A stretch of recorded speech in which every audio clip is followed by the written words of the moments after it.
Buenos días.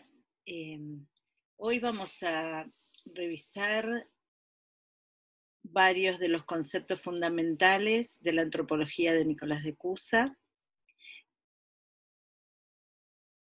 Ya hemos visto en clases anteriores que la primera presentación de la antropología está ligada en el cusano con la cristología.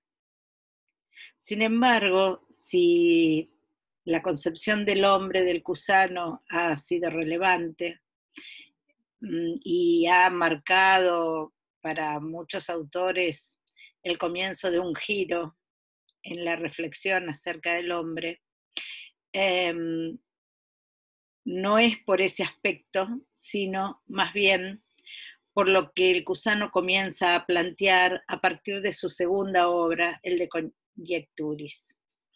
Dijimos que en esa obra aparece un paralelo que plantea el cusano entre dos mentes, la mente infinita, que complica todo y se explicita a sí misma en el universo, que es considerado por el cusano como explicatio Dei, y la mente humana, que es su imagen, que se explicita también en un mundo, que es el mundo conjetural, y que esa mente humana, el cusano dice, es forma y entidad de sus conjeturas. De modo que, como señalábamos en clases anteriores, hay una cierta autonomía que plantea el cusano del hombre respecto a cómo conforma, cómo crea ese mundo conjetural. En este texto acerca de las conjeturas, el hecho de ser imagen hace que la mente sea una unidad, y a una unidad complicante, una unidad que complica, por eso puede, a partir de sí misma, explicitarse. La explicitación de la unidad de la mente, dice el cusano, es numérica. Por esa razón, como dijimos en clases anteriores, él plantea esta imagen de la serie enumerada para ejemplificar la explicitación mental.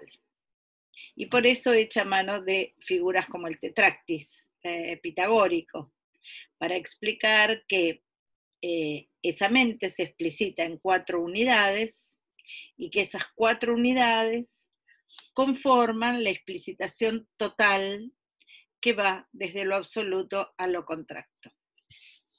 Las 4 unidades, como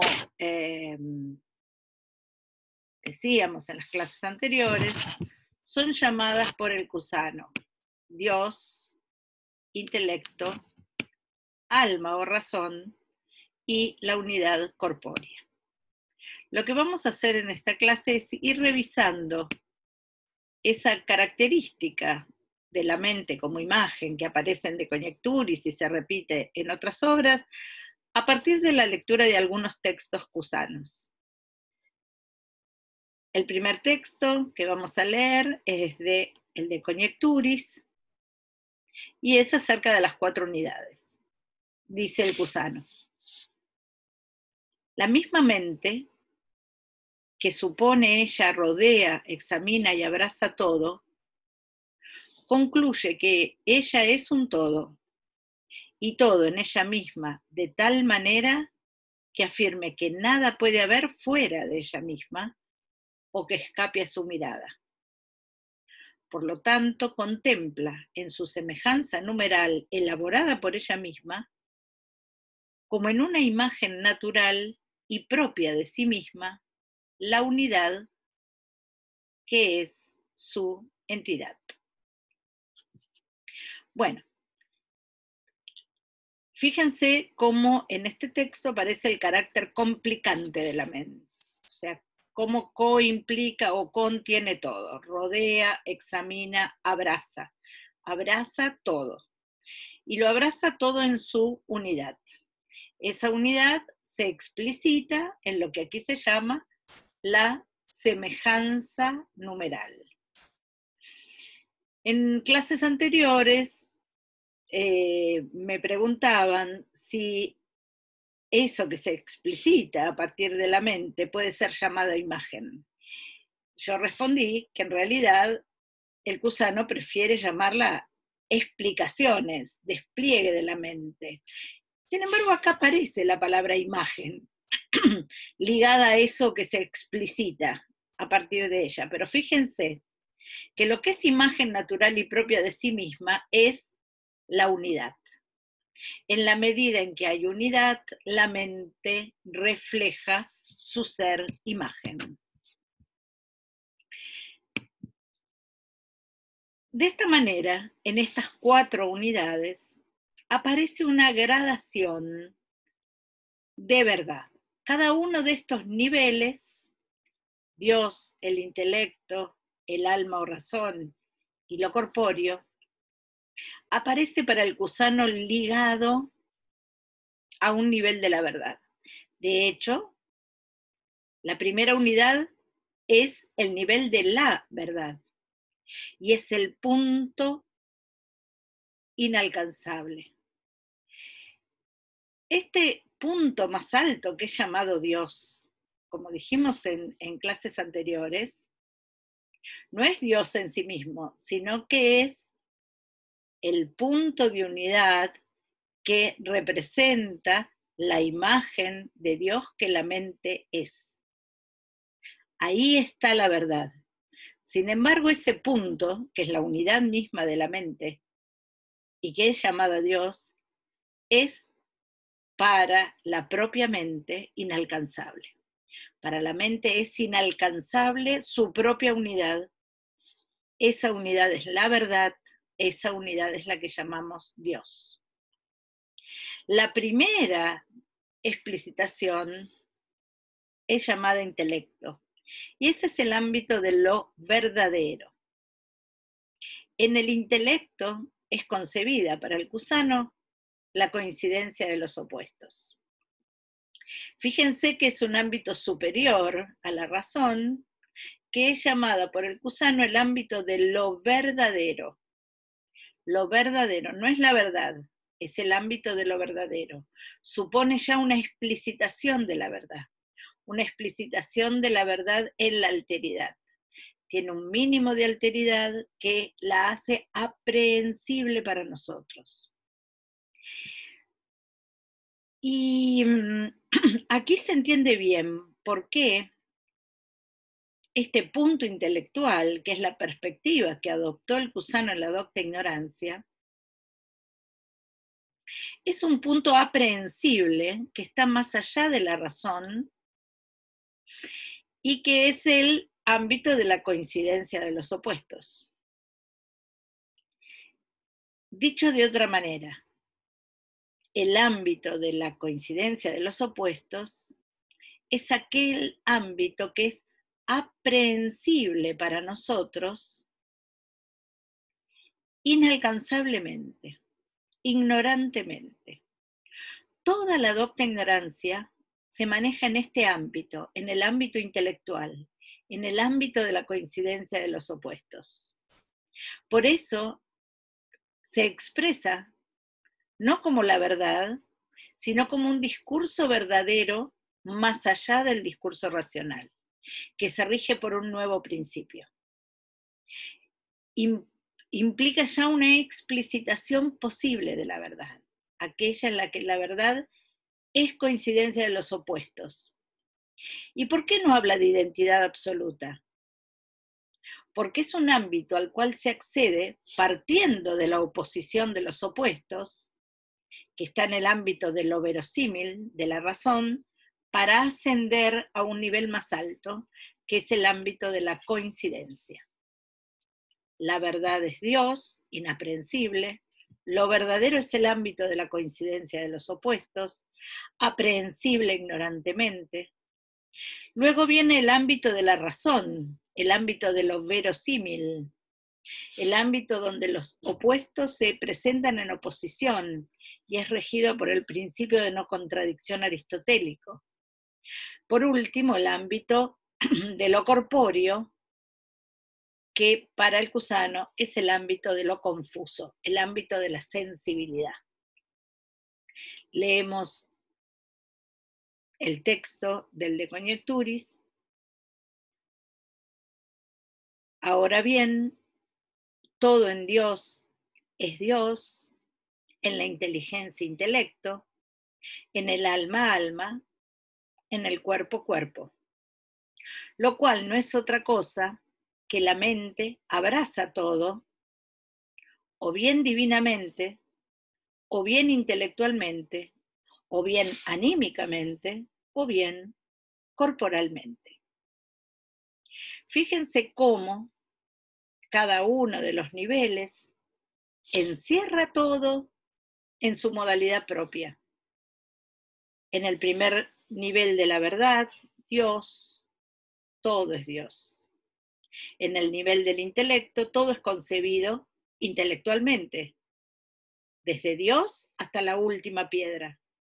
En el nivel de la razón, todo es concebido racionalmente o anímicamente, desde Dios hasta la piedra. Y lo mismo pasa con el nivel corpóreo o de la sensibilidad. La mente abraza todo en la modalidad de una de estas 4 unidades. Ese todo va desde lo absoluto a lo contracto. Recuerden este vocabulario que inicia en De Docta Ignorancia. Lo absoluto tiene que ver con lo desvinculado, con lo que no tiene respecto. Es el ámbito de lo divino. Lo contracto es lo determinado. Cuanto más alejado de lo absoluto, más determinación hay, más límite ontológico. Por eso dice el Cusano: la primera unidad existe plenamente desvinculada de todo. La última, por suerte, en cuanto es posible, abandonando toda desvinculación, es contracta. La segunda, en gran medida absoluta y en poco contracta. Y la tercera, en poco absoluta y en mucho contracta. Por lo cual, así como la inteligencia no es plenamente divina o absoluta, de la misma manera tampoco el alma racional deja de lado totalmente la participación en la divinidad. Fíjense que es muy interesante porque estamos hablando de el ámbito de la mens. Aquí no estamos hablando de nada que se dé por fuera de la mente humana, de esta mente humana que es imagen de Dios. Esta mente humana lo abraza todo, desde lo absoluto hasta lo contracto. Fíjense de qué modo abraza lo absoluto. Abraza lo absoluto como desconocido, como excesivo. Lo abraza sabiendo que no puede abrazarlo, que no puede aprehenderlo totalmente. Sin embargo, este es un modo de aprehensión de la mens. Aprehender que eso es inaprehensible. Esa es la primera unidad, la unidad absoluta. La segunda unidad está cercana a lo absoluto, pero ya no es absoluta, es participación de lo absoluto. Es, si ustedes quieren, la primera participación de lo absoluto. Ese es el ámbito de la inteligencia. Y a medida en que progresa, y hablo de progresión en el sentido de procesión, se va alejando de lo absoluto y se va haciendo cada vez de un modo más contracto hasta llegar al último grado de contracción, que es el ámbito de lo sensible o de lo corpóreo. Todo esto es una progresión de la mente que va desde su unidad, esa unidad en la cual es imagen, esa unidad que es llamada Dios, hasta el ámbito de la confusión o de la corporeidad. Para ejemplificar esto, el Cusano pone en el De Conjecturis esta figura que es conocida como la figura P, porque es la figura paradigmática. ¿Por qué paradigmática? Porque pretende ser ejemplificadora de lo que quiere decir. Vean lo que presenta aquí en la figura P el Cusano. Se trata de dos pirámides que están imbricadas. Una base de la pirámide es la base de la unidad, unitas. La base opuesta de la pirámide es llamada por el Cusano alteritas. El mundo conjetural es esta imbricación entre unidad y alteridad. El ámbito de la primera unidad, de lo absoluto, es esta punta de alteridad que está tocando la base de la unidad. Fíjense que la unidad misma está por fuera de la pirámide. La unidad por sí misma, que sería la identidad divina, está por fuera, no es parte del mundo conjetural. El mundo conjetural ya implica que hay algo de alteridad tocando la base de la unidad. Esto significa que esa primera unidad que llamamos Dios, que está en esta punta, ya implica cierta alteridad. Por eso, dice el Cusano, el número es el primer ejemplar de la mente. Esa unidad mental ya es número, no puede no explicitarse en la alteridad, ya es numérica. A medida que progresa, o procesiona, o se explicita, y llega hasta la base, aquí, en esta base, está el ámbito de lo que llama la confusión o la corporeidad, en el cual hay una mínima unidad sobre una base de alteridad. Este es el grado de máxima contracción. Ahora, fíjense también cómo la alteritas por sí misma está fuera del cuadro, porque la alteridad absoluta es pura privación, es pura nada. De modo que todo el mundo conjetural es una imbricación entre unidad y alteridad. Cuanto más alteridad, más cerca de lo desvinculado o absoluto.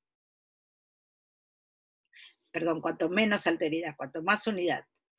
Cuanto menos unidad, está más cerca de lo corpóreo o lo confuso. Este esquema fundamental es el que presenta el Cusano en el primer libro del De Conjecturis, que obviamente es la base de una antropología según la cual la mente humana es espontaneidad pura. Quiero decir, es creación. Esa creación está entendida como explicitación de sí misma. Y fíjense que estas 4 unidades que plantea el Cusano son similares, por no decir son idénticas,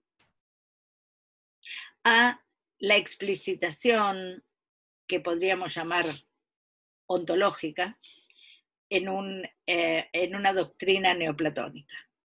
Lo uno, el intelecto, el alma y el grado de lo corpóreo.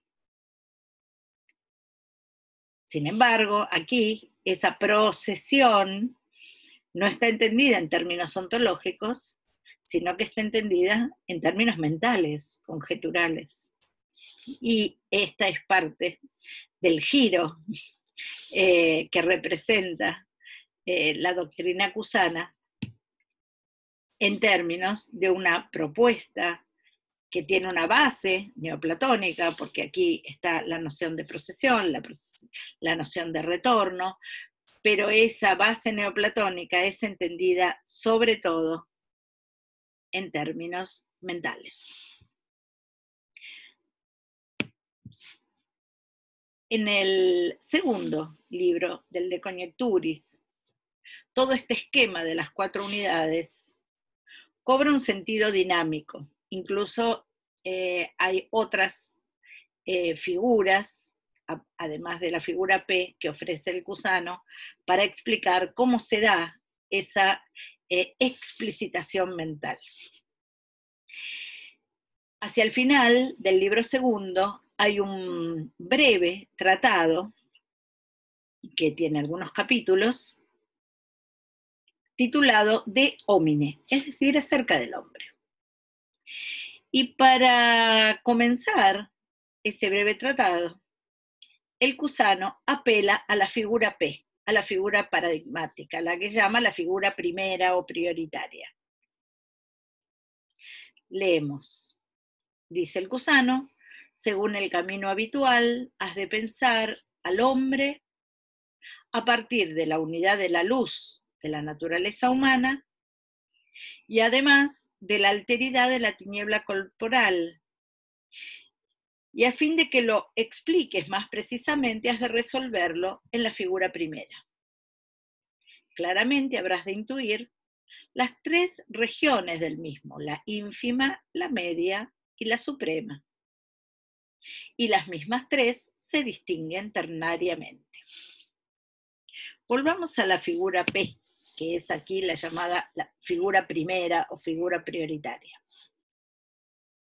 Ahora esta figura en el breve tratado de Homine está aplicada a la naturaleza humana. Entonces, dice el Cusano, en la propia naturaleza humana hay algo que está más cerca de la unidad y algo que está más cerca de la corporeidad.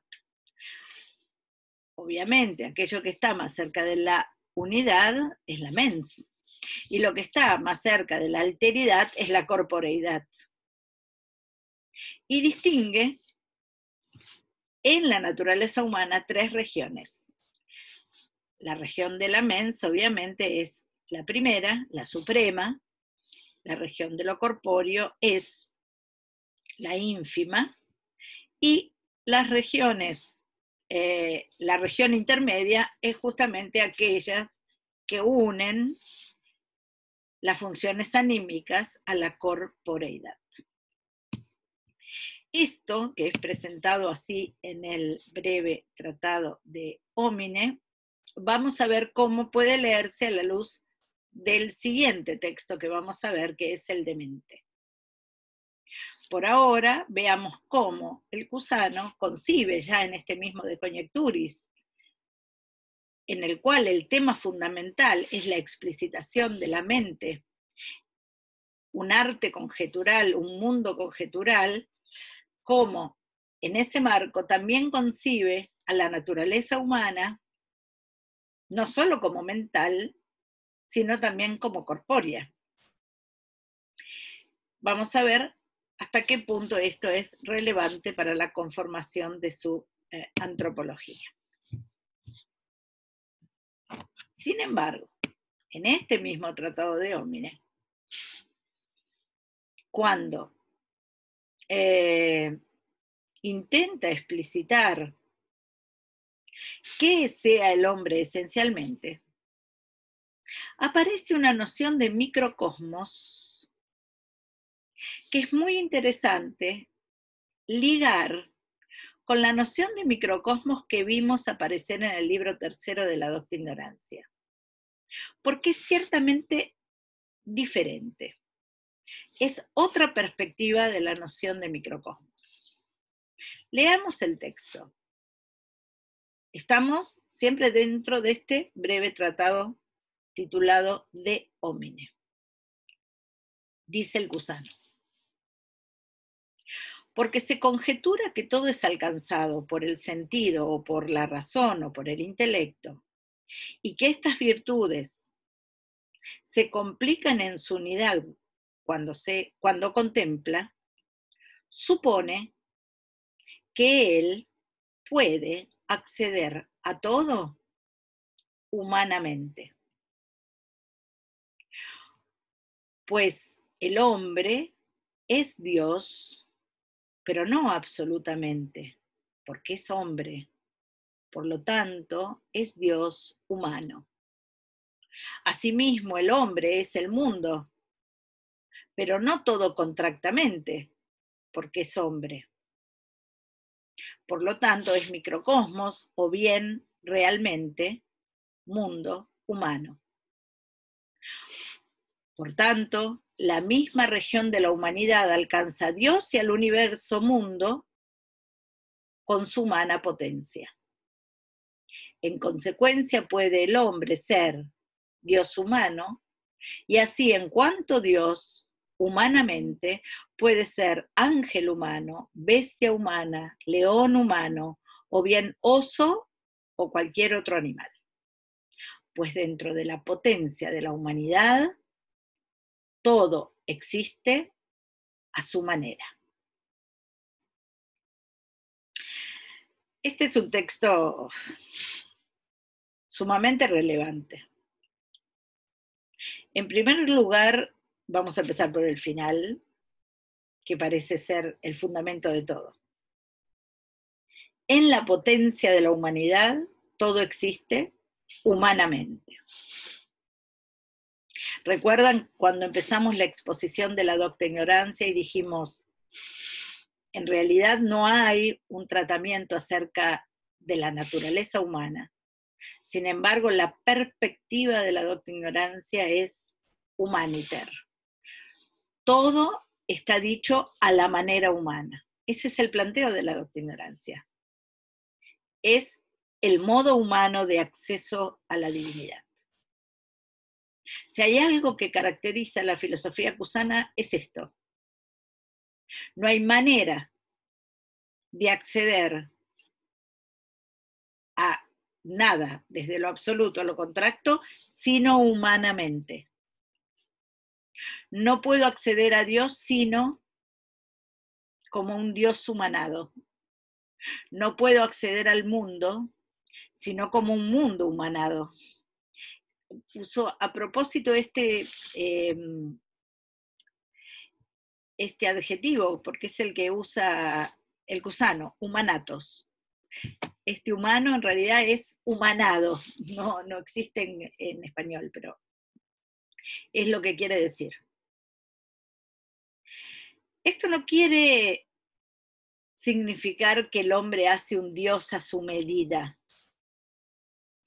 Lo que quiere decir es que no hay otro modo de concebir a Dios, sino mentalmente, sino en la unidad mental.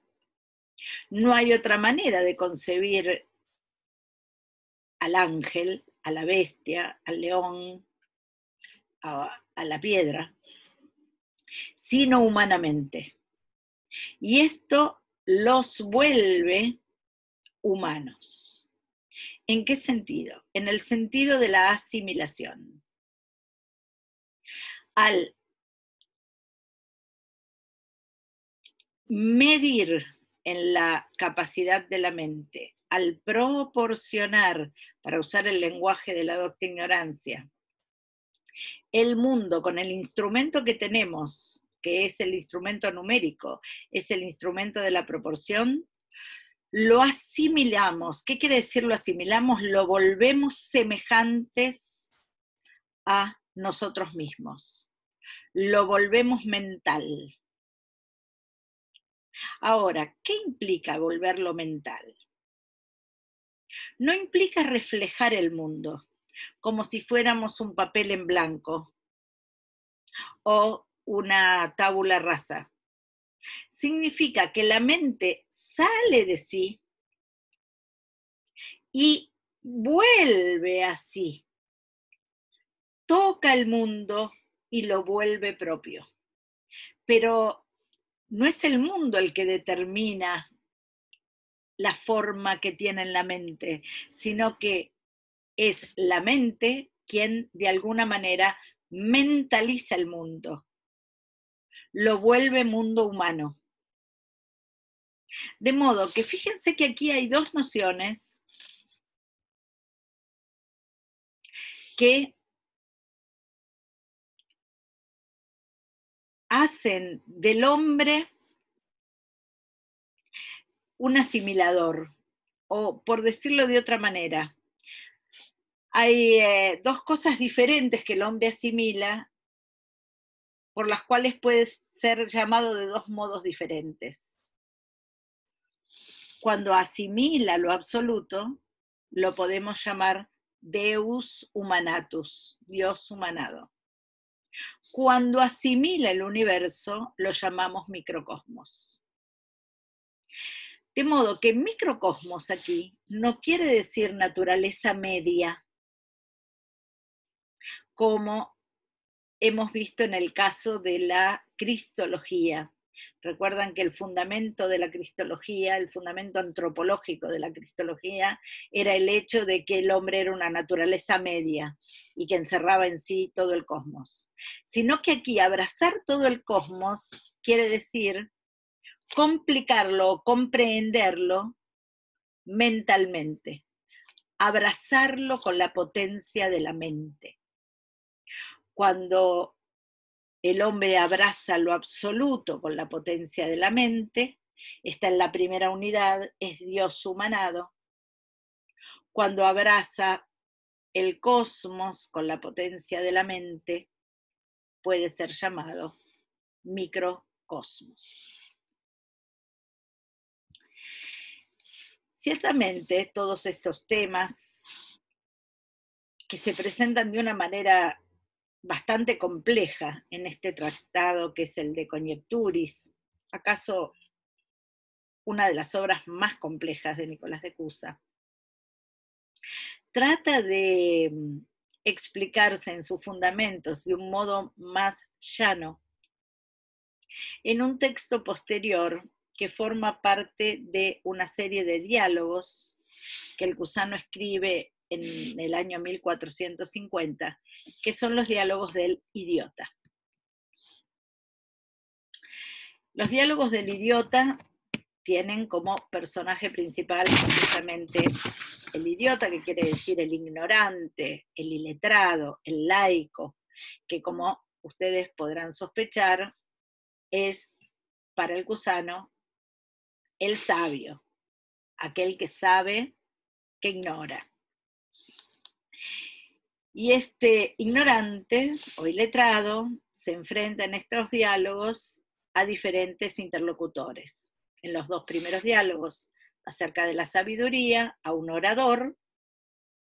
En el tercer diálogo, que es el que vamos a abordar, titulado De mente, acerca de la mente, a un filósofo.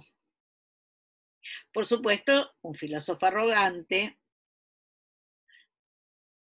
supuestamente un filósofo peripatético, un filósofo atado al principio de no contradicción, al cual el ignorante le va a revelar que la sabiduría grita en la plaza pública, que la sabiduría no está en los libros, sino que abordando aquello que está en la plaza pública puede buscarse el principio de todas las operaciones y de todas las cosas. ¿De qué modo? Superando las oposiciones en busca del principio de la coincidencia de los opuestos. Es decir, aquellos principios que trazó el Cusano en la Docta Ignorancia y que repite en De Conjecturis, vuelven aquí, pero a la manera de un diálogo. El filósofo, al inicio de este tercer diálogo acerca de la mente, le pregunta al ignorante: ¿consideras a la mente diferente del alma? Los términos latinos en este caso son mens y anima.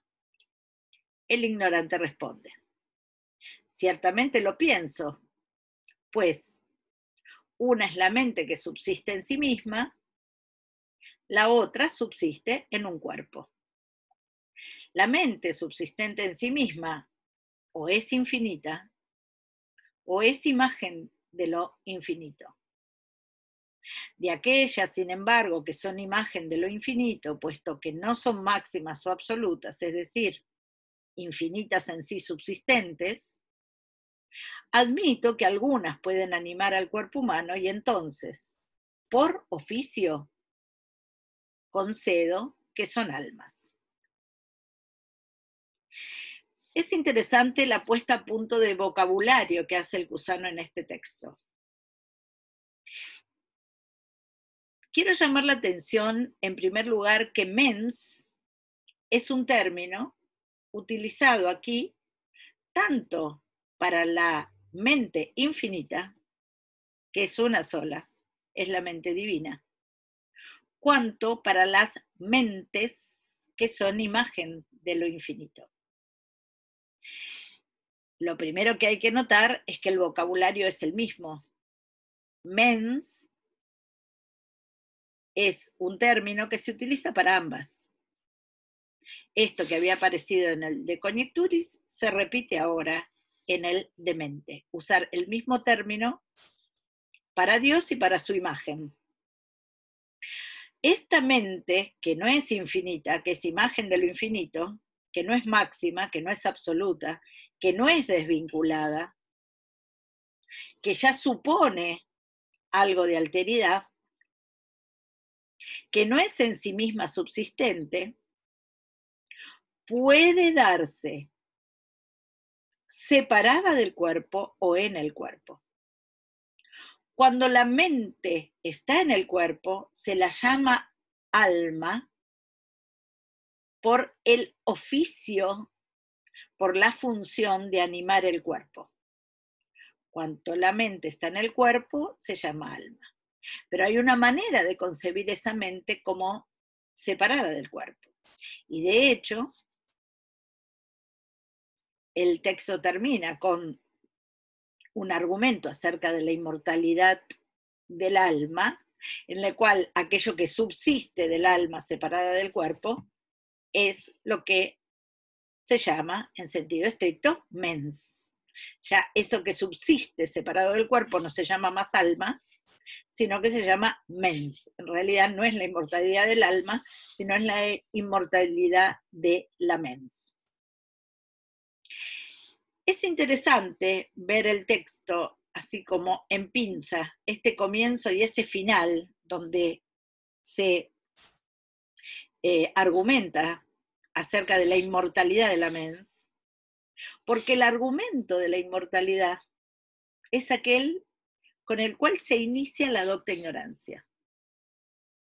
Dice el Cusano, el alma es inmortal, perdón, el alma en el sentido de mens, la mens es inmortal porque nunca deja de buscar la verdad. Siempre tiende hacia la verdad sin alcanzarla.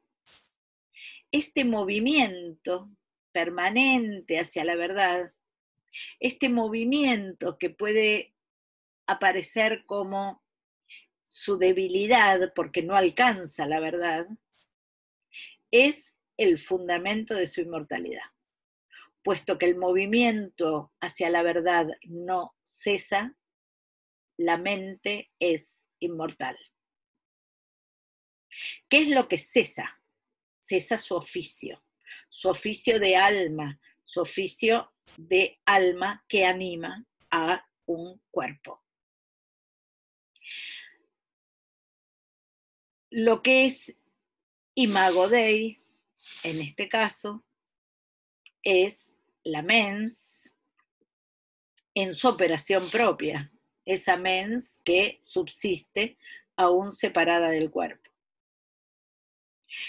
Y todo el texto de el demente tiende a mostrar en ese mismo paralelo que aparecía en De Conjecturis entre la mente divina y la mente humana, cómo la mente humana, por ser imagen de la mente divina, ejerce el mismo arte de la mente divina. Recordemos que esta noción de arte, de la mente como artista, como creadora, ya había aparecido en el De Conjecturis. De hecho, lo que hace la mente es llamado allí arte conjetural. Ahora ese arte que explicita la mente a partir de su propia unidad, es ejemplificado de una manera muy curiosa. El ignorante, el idiota, que establece este diálogo con el filósofo, es un artesano. Es decir, no cultiva las artes liberales, sino que cultiva las artes manuales, que como ustedes saben, no tenían la misma jerarquía a lo largo de toda la Edad Media. Precisamente lo que va a mostrar el idiota con el cultivo de las artes manuales es el arte divino. Mientras establece este diálogo con el filósofo, este idiota está tallando una cuchara de madera. Está ejerciendo su arte de hacedor de cucharas. Y dice, leamos el texto: de donde mi arte es más realizador que imitador de las figuras creadas. Y en esto es más semejante al arte infinito, de donde la verdad y la precisión de lo propio de la cuchara, que es inmultiplicable e incomunicable, de ninguna manera puede hacerse perfectamente sensible aún por cualesquiera instrumentos y por cualquier hombre. Y en todas las cucharas no reluce variadamente, sino la misma simplísima forma, más en uno, menos en otro, y en ninguno con precisión. Hasta ahí la cita. Ahora el paralelo es establecido entre el arte divino y el arte humano. Lo primero que se dice, el arte humano no imita la naturaleza. Hay una noción de arte muy diferente a aquella que viene desde la antigüedad, del arte como imitador de la naturaleza. El arte no imita la naturaleza, sino que el arte realiza, crea. ¿Y qué es crear? Imponer una forma, informar la materia. Esto, sobre todo, en este texto, aparece como lo propio del crear. Y en este brevísimo texto aparece una clave de lo que es para el cusano la creación de Dios. Y aparece una versión de un platonismo cristiano muy peculiar. Fíjense que el cusano dice que en realidad en la mente hay una forma única y simplísima. ¿Por qué digo que es un platonismo peculiar? Porque hay muchos antecedentes en el platonismo cristiano, por poner un ejemplo paradigmático, Agustín de Hipona, que ha sido seguido a lo largo de toda la Edad Media en esa vertiente de tradición filosófica teológica, para el cual en la mente divina, particularmente en el logos, hay una serie de formas o ideas o rationes que son asimiladas al mundo de las ideas de Platón. Ustedes recordarán ese texto fundacional, que es la cuestión de las ideas de Agustín de Hipona, en el cual Agustín dice, aquello que Platón llamó ideas, yo lo llamo rationes, ideas o rationes o formas o especies, y son el logos, son la inteligencia divina a través de la cual Dios ha creado el mundo. Ese mundo es entendido por participación de esas rationes. Esa participación puede ser entendida de una manera débil como vestigio o de una manera fuerte como presencia. Lo cierto es que hay un mundo paradigmático, modélico, de formas que son la base de la creación. Lo que aparece en el Cusano aquí, en un autor que se inscribe claramente en la tradición platónica y se inscribe de manera explícita. Él mismo dice que su familia filosófica es la familia platónica. Aparece una noción de logos como una forma única, no como un mundo de ideas. Esa forma única encierra para el Cusano toda la posibilidad de ser, que al explicitarse va tomando una modalidad propia y aparece como formas multiplicadas. Pero esa multiplicación de la forma se da solamente en la multiplicidad. Entonces, en cada forma en la multiplicidad, reluce, uso el término cusano preferido para decir esto y que aparece aquí también, reluce esa forma única que es el logos. Este modelo de creación se replica en el arte humano. Fíjense el ejemplo que toma el Cusano. El idiota es un hacedor de cucharas. La cucharidad no aparece en la mente del hombre como una idea, entre otras. No hay en el hombre una multiplicidad de ideas o de formas que él va imprimiendo en la materia cuando es creador de objetos, sino que hay una posibilidad de crear que aparece multiplicada en sus creaciones. La cucharidad aparece en cada cuchara particular y aparece siempre de un modo diferente. Reluce variadamente.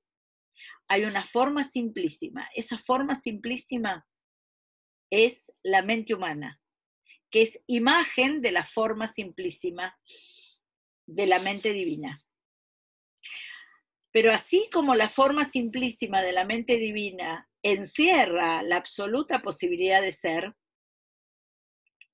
la imagen de esa forma encierra una posibilidad también ilimitada, en ese sentido infinita, ilimitada, de imprimir formas a la materia. El hombre no crea la materia, pero puede imprimir formas en la materia. Y esas formas, como la forma de la cuchara, son su creación. Al ejercer ese arte, de alguna manera, el idiota ve y hace ver a su interlocutor, el filósofo, cómo obra el arte infinito. Entonces, descubre su ser imagen y a la vez descubre algo de su creador. ¿Cómo lo descubre? ¿Cómo puede establecer, cómo puede hablar de esto, de lo cual no se puede hablar y que es el modo de ser de Dios y el modo de crear de Dios? Puede hacerlo humanamente. Puede hablar del arte divino a partir de su propio arte. Este es el tono de toda la obra del idiota. Y aquí, sobre todo de este tercer diálogo, del demente. Y aparece un aspecto más. Así como hay en Dios algo que es incomunicable, que es imparticipable,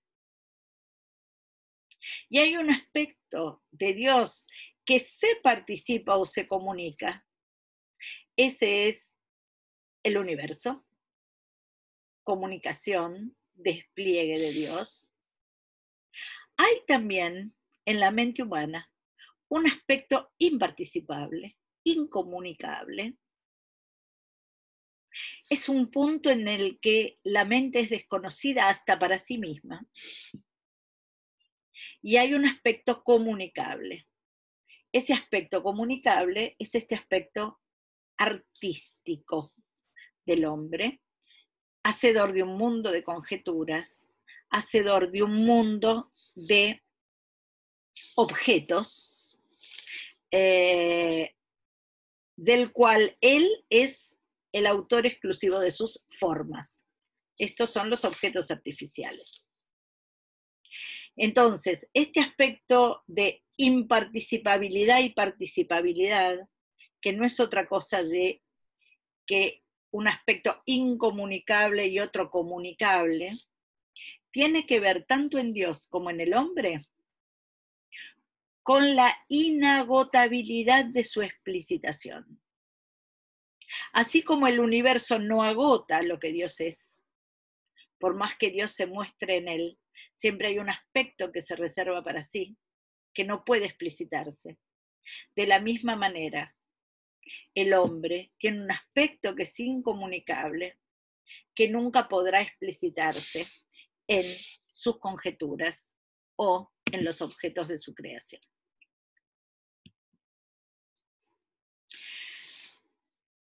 Esta doble creación del mundo, la creación divina y la creación humana, es expresada de esta manera por el idiota, en este caso, a través del cual habla el gusano. Leemos. ¿Sabes cómo la simplicidad divina es complicativa de todo? La mente es la imagen de esta simplicidad complicante. ¿De dónde? Si llamaras a esta divina simplicidad mente infinita, ¿será ella el ejemplar de nuestra mente?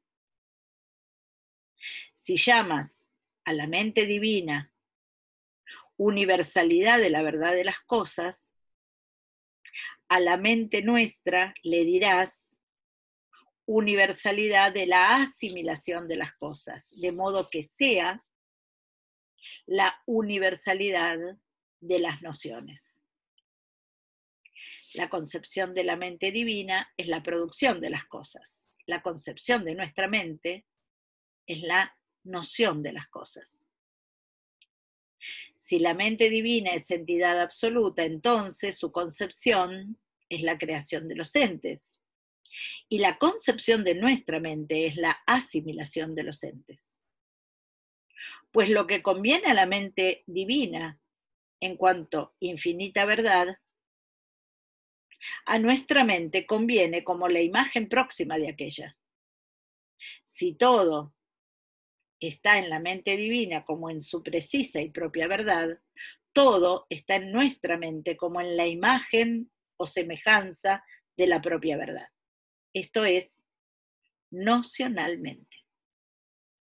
Pues el conocimiento se realiza con la semejanza. Bueno, esta cita compleja trae una noción fundamental en este texto, que es la noción de asimilatio. Puse como un título general para abordar esto, creación, y acá me refiero a la creación, a lo que aquí se llama la creación entitativa del mundo. Esta es la que hace Dios. Y la recreación, que es la recreación nocional del mundo, que es la que hace el hombre. La mente humana recrea al mundo nocionalmente, dice el Cusano. Esa recreación nocional la llama asimilatio, asimilación. El hombre asimila el mundo. Y otra vez, ¿qué quiere decir asimilación de los entes? Significa volverlos semejantes a la mente. Volvamos entonces a pensar aquel texto del De Conjecturis. Un Dios humano, un ángel humano, una bestia humana. Esta es la asimilación. Esta asimilación no puede sino ser nocional. Al asimilar el mundo y al asimilar a Dios y al volverlo humano, no es otra cosa que volverlo una notio, una noción. No hay otra manera de hacer mental algo que hacerlo nocional. Entonces, la mente tiene esta capacidad de asimilar a Dios y asimilar al mundo y volverlo humano. Dicho esto de esta manera, parecería que Dios ha hecho a su imagen de un modo adecuado para abordar aquello que es entitativo, su propio ser, más el mundo creado de entes. Y de alguna manera esto es así, porque este paralelo de las dos mentes implica que la explicitación divina de un universo y la explicitación humana de una mente, esta explicitación paralela, guarda al mismo tiempo los mismos grados. Así como desde Dios son explicitados seres puramente espirituales hasta llegar al mayor grado de contracción, que es el ente concreto, el ente corpóreo. De la misma manera, la mente se explicita desde su unidad hasta, primero en un nivel intelectual, después racional, hasta llegar al nivel de la sensibilidad, de modo que hay una noción de correspondencia entre ambas explicitaciones. Sin embargo, todo el drama humano, por decirlo de alguna manera, es que no puede alcanzar la precisión del creador ni la precisión de aquello creado por él. Este es precisamente el tema de la docta ignorancia, que esta asimilación nocional de Dios y del mundo no alcanza ni la verdad de Dios ni la verdad de los entes. ¿No los alcanza en qué sentido? No los alcanza en sentido completo, total. No alcanza la verdad en sí misma. Sin embargo, aquello que alcanza no está por fuera de la verdad. Lo que alcanza es la verdad en la alteridad. Y recuerden que esta es la definición de la conjetura. La conjetura no es una hipótesis acerca de lo que la verdad es, sino que es alcanzar la verdad en la alteridad. Otra vez, es positivo. No marca la limitación, marca la posibilidad del hombre. Es posible alcanzar la verdad, solo que es posible alcanzarla en la alteridad. ¿Y por qué es posible alcanzarla en la alteridad? Porque el despliegue de la mente es ya numérico. No puede darse sin alteridad. El despliegue implica alteridad.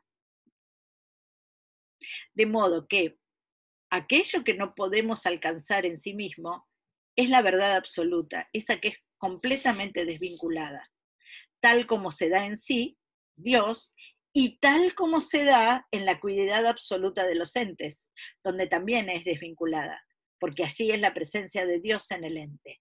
Esto tampoco es alcanzable para nosotros. ¿Qué es lo que sí es alcanzable para nosotros? Aquello que podemos proporcionar. Es decir, aquello que podemos medir. Y para poder medir tiene que haber alteridad. ¿Y de qué manera lo podemos medir? Diciendo esto no es lo otro, con una medición racional, o diciendo Hay una raíz de esta oposición que es la coincidencia de los opuestos, que es otra manera de medir. Y hay todavía más. Puedo medir el origen de la coincidencia, que es el ámbito de lo divino. ¿Y cómo lo mido? Como inmensurable. Lo mido como improporcionable. Es en el intento de medir que advierto que no es medible. Ahora, el intento sigue siendo humano. El intento sigue siendo el de la medición, el de la proporción. Y esto que aparece en términos proporcionales en Docta Ignorancia, aparece aquí vinculado a la etimología de la palabra mens, en el diálogo tercero del idiota, porque, dice el Cusano, precisamente la palabra mens viene de mensurare, medir. En una extraña etimología, el Cusano liga la mente a la mensura, a la posibilidad de medir. La mente es una medida que mide todo lo real y lo mide con su propia capacidad, volviéndolo mental. Esta es la recreación mensural del mundo. Es una medida que mide, pero que es solo medida ella misma por su ejemplar, que es el propio Dios. Es mensurans, medida que mide, y esta es la actividad proporcional, sea al nivel de la razón, de la coincidencia, o bien de medir lo improporcionable o lo inmensurable, es medida que mide, y a la vez es medida mensurata, mensura mensurata, medida que es medida por Dios. ¿Qué significa que es medida por Dios? Que Dios es su ejemplar y que ella es su imagen. Para también en el demente, así como la mente es llamada imagen viva, y es ya evidente porque es llamada imagen viva, porque es pura actividad. La mente no es otra cosa que actividad, precisamente por eso su unidad es siempre numérica, porque no puede no explicitarse, y esa explicitación es siempre activa, es siempre productiva, siempre. Es imago viva y es también, dice el Cusano, mensura viva, es medida viva, medida que mide constantemente, medida que no puede no medir. Justamente esto es lo que la distingue del resto de la creación. Dice el Cusano. El filósofo le dice al ignorante, parece que únicamente la mente es la imagen de Dios. Y el ignorante responde, propiamente es así, porque todo lo que es después de la mente no es imagen de Dios, sino en cuanto que en ello reluce la mente misma. De donde las criaturas que carecen de mente son más bien explicaciones de la divina simplicidad que imágenes. Aunque respecto del relucir de la imagen mental, en el explicarse, participen variadamente de la imagen. Este es un texto importantísimo. En primer lugar, porque distingue explicatio Dei e imago Dei.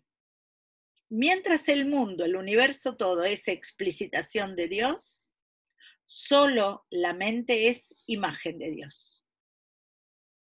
Pero el hecho de ser imagen le da a la mente la posibilidad de que el mundo se vuelva imagen de Dios a través de ella. El mundo asimilado, el mundo mental, por ser asimilado por la imagen, se vuelve de alguna manera imagen. La mente al explicitarse a sí misma, asimila al mundo, a su propio ser mental, y lo vuelve de alguna manera, o hace que de alguna manera participe de su ser imagen. Entonces el mundo no es imagen, es explicitación, pero puede volverse imagen cuando se vuelve mental.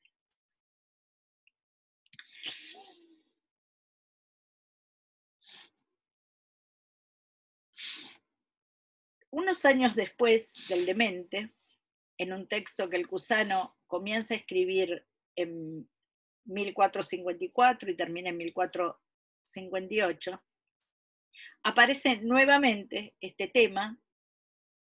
¿Qué quiero decir con este tema? El tema de la mente humana en paralelo a la mente divina, en una obra titulada De Berilo. Es difícil de traducir, berilo es una piedra, también en español es una piedra, pero el Cusano usa esta imagen del berilo como una lente. El berilo es una piedra translúcida a través de la cual puede verse, dice el Cusano, la coincidencia de los opuestos. Propone hacer de la mente humana un berilo que pueda ver la coincidencia. En este texto, el Cusano, que es un texto fundamental, el Cusano intenta sintetizar todos los principios de su filosofía expresados hasta entonces. Recordemos que La Docta Ignorancia es de 1440 y esta obra termina de escribirse en 1458, es decir, casi 20 años después. Y cuando sintetiza, dice, los principios de su filosofía en 4 sentencias, o en 4 principios, a su vez, dice que en el primero de esos 4 está de alguna manera todo complicado. Es decir, ahí está todo lo que quiere decir. Ese principio primero de todo su pensamiento es este que vamos a leer ahora. Si atendemos a lo que dice el Cusano acerca de él, si entendemos este principio, entendemos toda su filosofía, o entendemos todo lo que quiso decir hasta el momento. Dice, conviene que en primer lugar consideres que lo uno es el primer principio y se llama, según Anaxágoras, intelecto, del cual todo es llevado al ser a fin de que él mismo se manifieste. Pues el intelecto se complace en mostrar y comunicar la luz de su inteligencia.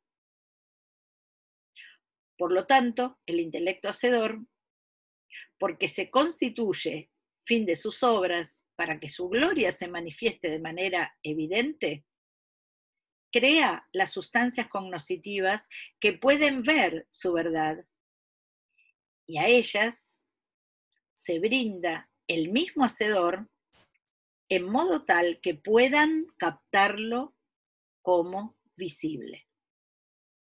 Saber esto es lo primero.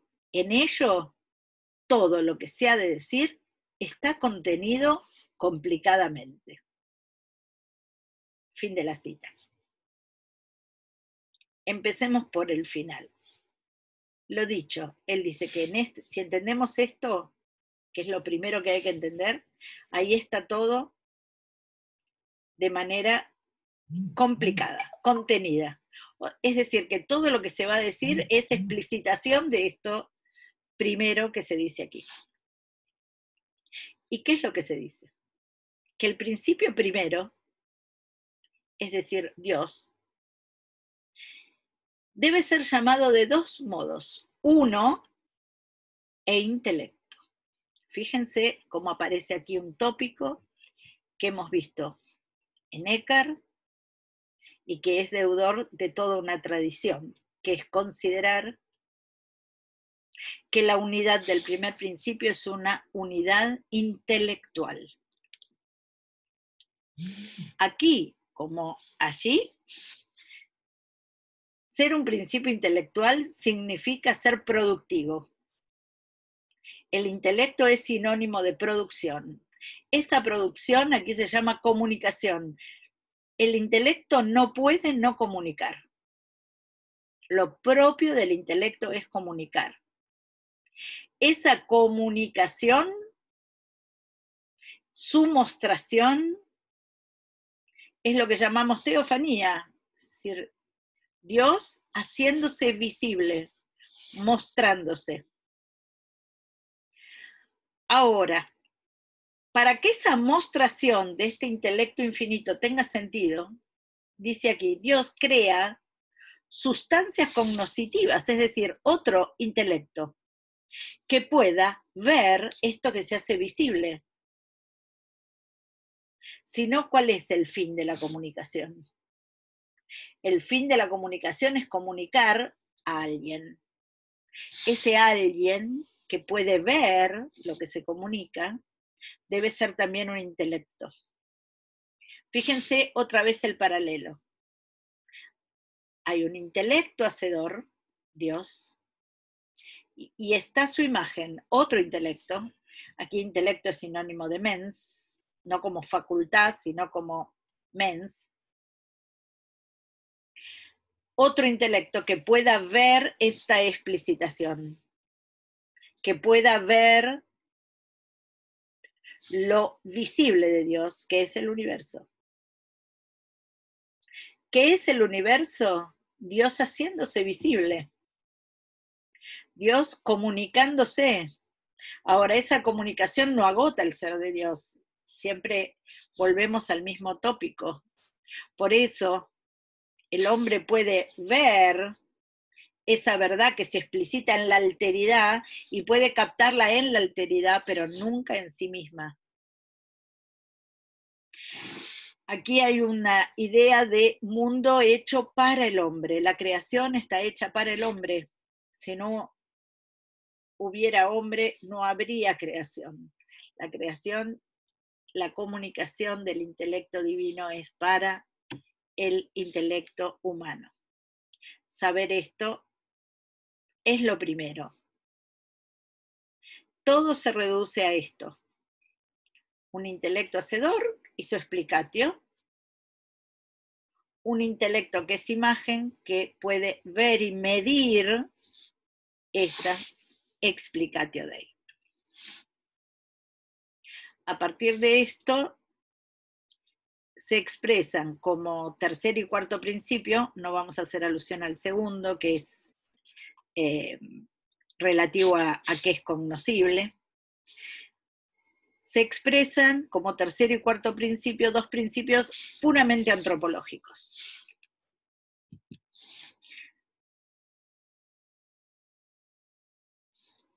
El primero de esos principios antropológicos es el que declara al hombre mensura rerum. Y así como para el primer principio aludió a un presocrático, Anaxágoras, para hablar del intelecto, bien podría haber aludido a toda la tradición platónico-cristiana que hace de Dios un intelecto hacedor, sin embargo prefirió esa referencia a un presocrático. Aquí aparece otra referencia a, en este caso, al famoso Protágoras, al famoso sofista, pero en un sentido claramente cusano. Fíjense lo que dice el cusano. Tomarás nota del dicho de Protágoras. El hombre es medida de todas las cosas. Pues con el sentido mide lo sensible, con el intelecto lo inteligible, y lo que está por sobre lo inteligible lo alcanza en el exceso. Y esto lo hace a partir de lo antedicho, pues en tanto sabe que el alma cognoscitiva es el fin de lo cognoscible, sabe, a partir de la potencia sensitiva, que lo sensible debe ser de tal manera que pueda hacer sentido, y de la misma manera respecto de lo inteligible, de modo tal que pueda ser entendido. Y lo que excede, por su parte, de manera tal que exceda. De donde el hombre encuentra en sí mismo, como si fuera en una razón mensurante, todo lo creado. Fin de la cita.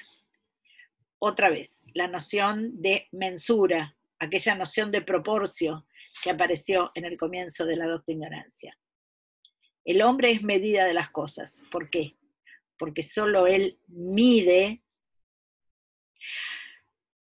la manera en que Dios eligió hacerse visible. Y esa manera en que Dios eligió hacerse visible tiene un nivel que es sensible y un nivel que es intelectual, y el hombre tiene las herramientas de medición que se corresponden con la explicatio Dei.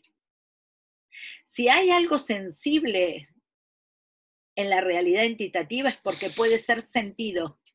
Y si hay algo inteligible, puramente inteligible, en la realidad entitativa, es porque puede ser inteligido.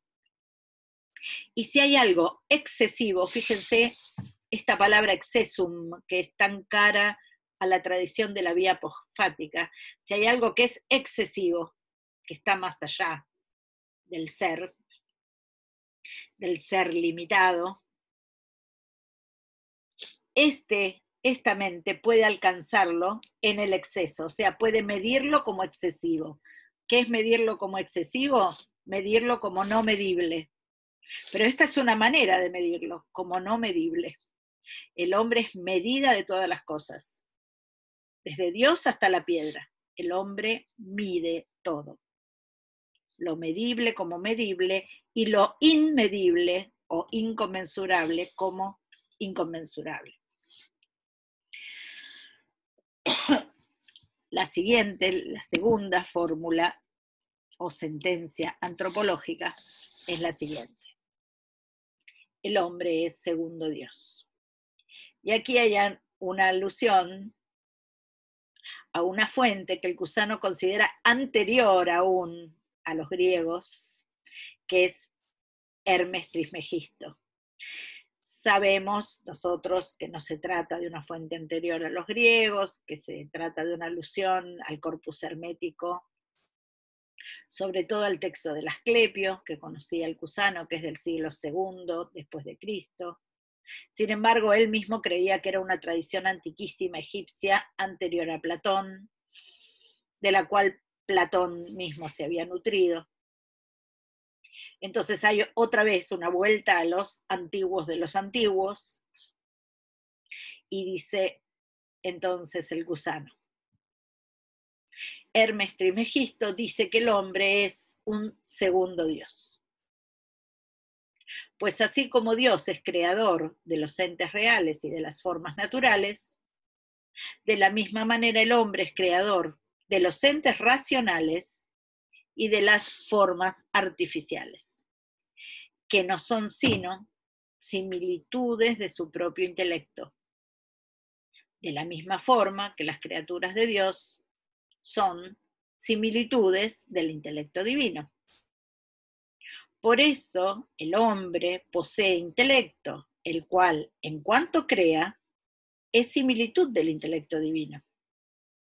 A partir de ello, crea las similitudes del intelecto divino, así como las figuras artificiales extrínsecas son similitudes de la forma natural intrínseca, de donde mide a su intelecto por medio de la potencia de sus obras. Y a partir de esto mide al intelecto divino a la manera como la verdad es medida por medio de la imagen.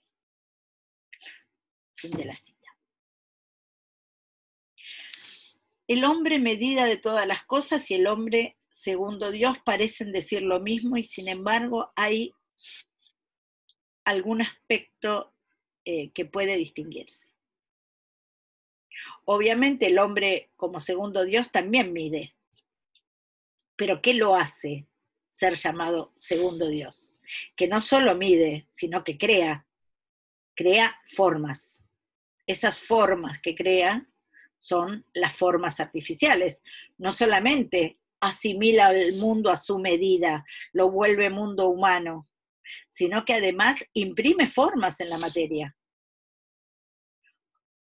Si leyéramos este texto aislado, podríamos pensar que el Cusano preanuncia los grandes inventos de su tiempo, preanuncia a Leonardo da Vinci, lo cual es cierto y lo preanuncia de muchas maneras.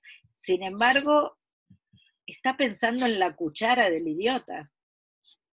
Esto simple, tan simple como hacer una cuchara, es imprimir formas artificiales en la materia. El hombre es llamado segundo Dios, sobre todo por esa creación de impresión de formas. Ahora, cuando hace esto, así como cuando asimila y crea nociones, esas nociones aquí se llaman entes racionales, se vuelve semejante al intelecto divino. Ahora, esa semejanza es lo que verdaderamente es, porque Él es imagen de Dios, es imagen y semejanza de Dios. Es decir, que el hombre descubre lo que Él verdaderamente es cuando mide la potencia de sus propias obras. Cuando Él se mide a sí mismo como creador, se descubre como imagen del divino creador.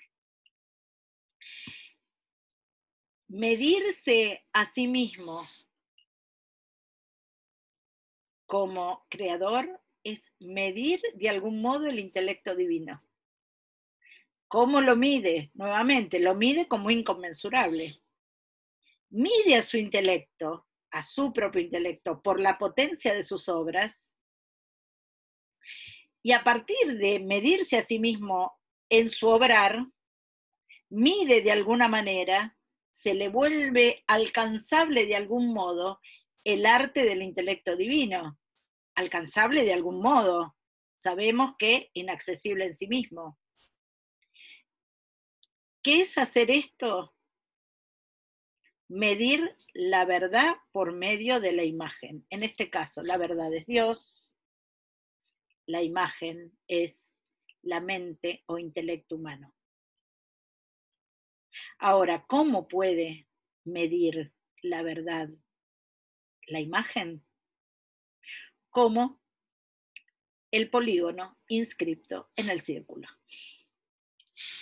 que está inscripto ahí, es decir, inscripto en la verdad, no está por fuera de la verdad, pero no alcanza el círculo por más que multiplique infinitamente sus ángulos.